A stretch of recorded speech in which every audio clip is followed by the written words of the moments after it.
What's good, everybody? RJ Shelton here, episode 79 of Off the Top Show, bringing you nothing but sports news within the sports world. So let's go ahead and hop right into it. Obviously, hope you're having a great Wednesday here. Good Wednesday afternoon. Let's hop right into what we do here. Obviously, Monday, Wednesday, Friday. Let's go ahead and talk about the Monday night game, right? Packers versus the Las Vegas Raiders. Packers lost that one 13-17. Packers are now 2-3. And the Raiders are now 2-3 as well. They were 1-3. Jordan Love, 16 of 30 from the field, 128 yards, three interceptions. Not a great day, obviously, for Jordan Love and the Packers on the offensive end, but they were still in the football game. A.J. Dillon had 20 carries for 76 yards, one touchdown. Christian Watson had 3 receptions for 91 yards. Jimmy G was 22 of 31 from the field, 208 yards, throwing with 1 touchdown and 1 interception. Josh Jacobs had 20 carries for 69 yards and 1 touchdown. And Jacoby Myers was all over the field, dicing up the Packers defense, had 7 receptions for 75 yards and 1 touchdown. So it's kind of going in depth into this game here. Obviously, me being a Packer guy. Let's go ahead and talk about this here. So obviously the first half wasn't bad of a first half. Obviously, first quarter, we had a field goal, missed opportunity to go ahead and put some points on the board. Second quarter, obviously, Jacoby Myers scored, and then field goal by Daniel Carlson, 28-yard field goal. But to go into the second quarter to kind of get more in depth into that, there was a 3rd and 11. There's a lot of running back screens this game, which was crazy.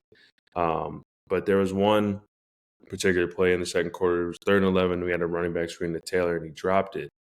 And that could have been possibly a key moment in that game to spark the offense to go ahead and get them going.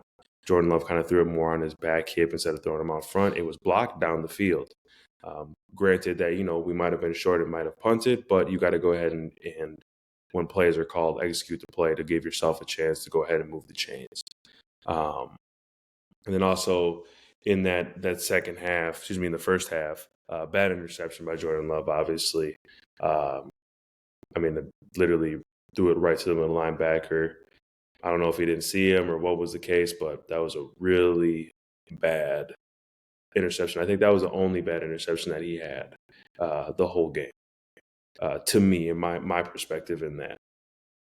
And then obviously Walker got hurt in the second half, which is not good. So now we have Walker and Campbell out. I don't know how long that's going to be for, but that's not good for the Packers defense because those guys are 2 main pieces to that defense.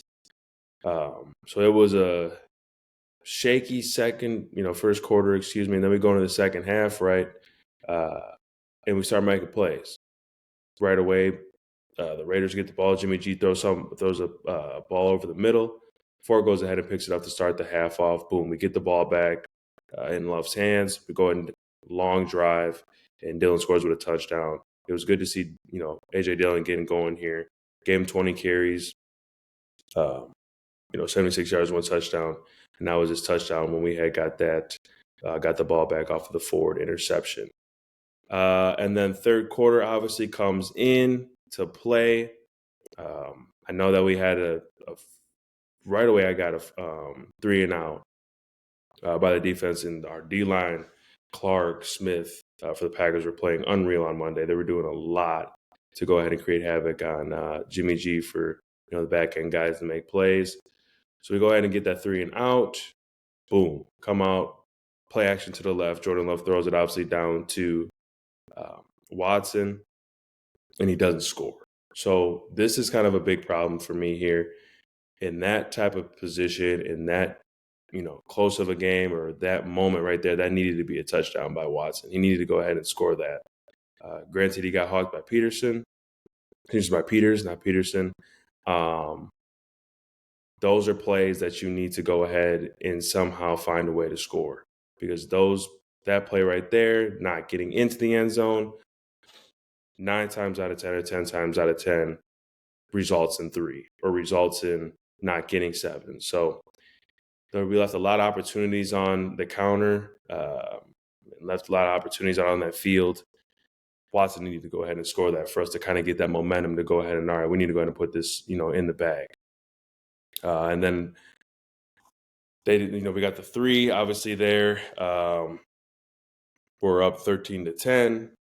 Then obviously we come down. Raiders are moving the football down the field. But before Jacob scores, there is a play that stuck in my mind, obviously, that I'm about to go ahead and bring up here.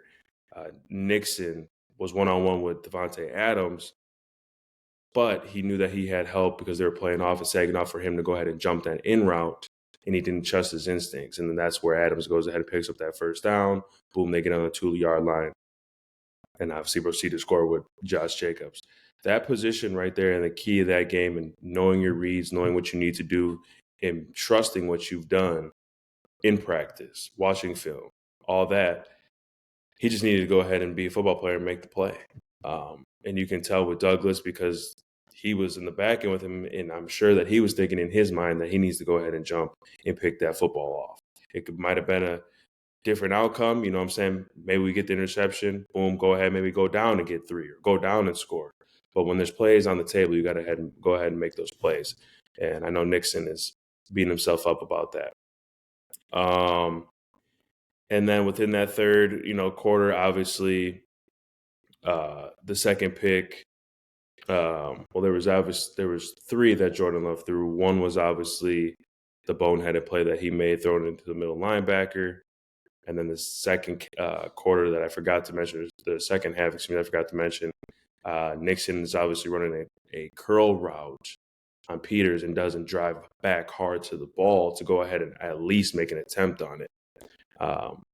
I go ahead and put that on Watson more than I do put that on Love. Me being obviously a former player, playing that position and being able to run the route, you're supposed to come downhill, especially when you plant that outside foot, that right foot, and coming straight back to the quarterback. So I don't put that one on Love. I put that more on Watson than I do Love, even though, granted, it happened, but, take matters in your own hand and go ahead and make that play, Watson. And then obviously the last pick that he threw to ice the game, basically, it was a great play by Robinson. But I think Watson could have went ahead and made an adjustment to come back to the ball and go ahead and at least make a play or to go ahead and help Love out. This game for the Packers here, I think just as a whole, there's no need to worry about Love. We knew that we were going through growing pains with him. If you really want me to be honest here, he really threw 1 interception. I don't think those other 2. Well, the last one, obviously, to ice the game, you can go ahead and say, yeah, that was a bad throw. But I think the wide receiver, obviously, and Watson could have went ahead and made a play. But the second one definitely was not on Love. I think Watson could have went ahead and made a play on that as well. So, obviously, with this game here, what I've been talking about, I think the biggest thing here is that just opportunities were on the table for the Packers and we didn't capitalize. Regardless if it was a bad throw or just a timely mistake, from a read perspective from Love or Watson not going ahead and being more aggressive towards the football. Biggest thing for this team here, obviously, we need to get healthy on the defensive end. Granted, we lost both of our both our linebackers. We're going to be in a dogfight. Don't get me wrong. From here on out, 2-3. I wouldn't expect to be 2-3, to be honest. But we're here. We're second in the division in the NFC North.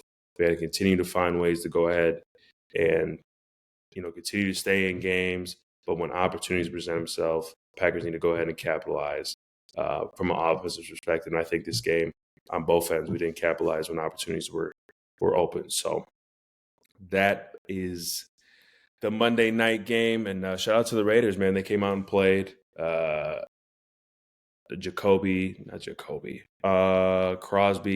their DN there, was all over the field. The defensive end for the Raiders, he was doing his thing. So let's move on. Obviously, there's Thursday night football as well. Got a divisional battle here between the Kansas City Chiefs and the Broncos. Kansas City Chiefs are 4-1, and the Denver Broncos are 1-4. Through some games, obviously, the Broncos have been, in some games, maybe some close ones that they have lost, but I think this is going to be a Kansas City Chiefs game, especially being at home. They're playing well right now. Patrick Mahomes is doing what he does. The back end from the defense, coming off of playing the Minnesota Vikings and playing against a very good wide receiver core, to go ahead and shut them down for what they did this past weekend. They're definitely going to be ready to play at home and to go ahead and really lock down these wide receivers for the Denver Broncos. Keep it sweet here, short and sweet. Definitely got Kansas City winning this, possibly by 2 scores, if not 1. But I don't see Kansas City losing at home. Patrick Mahomes and obviously his offense, way too much firepower. And that defense for the Kansas City Chiefs is on fire right now. So let's take a little break, obviously, from football here. Let's move on over to some basketball. So game 1 of the WNBA was on Sunday at 2 p.m.